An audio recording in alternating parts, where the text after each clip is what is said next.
Gol! Gol!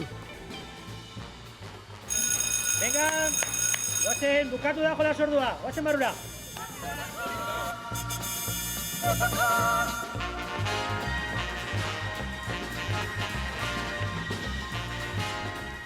Aitor, ikastola, 78an sortutakoa da, ezta? Bai, hemengo etxe hau Ase ikastola 78an sortu zen zoro batzuen ametsa, baina ametsak aurrera egin du eta pizkanaka lortu duguna izan da Arabako Errioxan Ebro ondoan olako etxe eder bat eta etxe betea. Hasieran proiektu zaila izan zena, oztopo askorekin, pizkanaka lortu dugu errealitate bihurtu eta etorkizun. Eta nondi datozkizue ikasleak?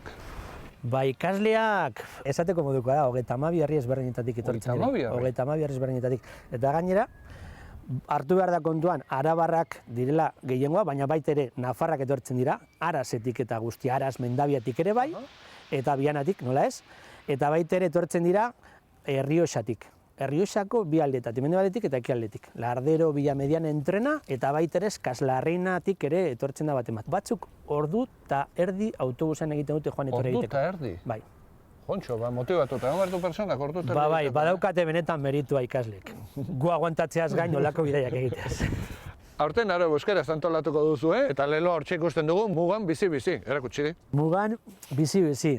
Eta honekin esan nahi duana, orain dela 20 urte ospatu zen lehenengo kara euskaraza, eta orduan leloa esan non eta mugan.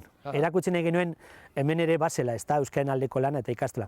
Eta aurten erakutsi nahi duguna da, mugan jarraitzen dugula, mugan bizi garela, ez? Baina mugan oso bizi gaudela euskaren alde, euskal hezkuntzaren alde eta guraren alde lan egiteko.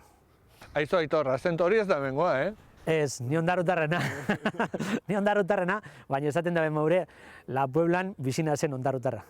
Eta beste irakasleak eta nongoak dira? Hasiera baten kanpotarrak, klaro. Kanpotarrak esan nahi dut, bizkaitarrak edo gipuzkoarrak.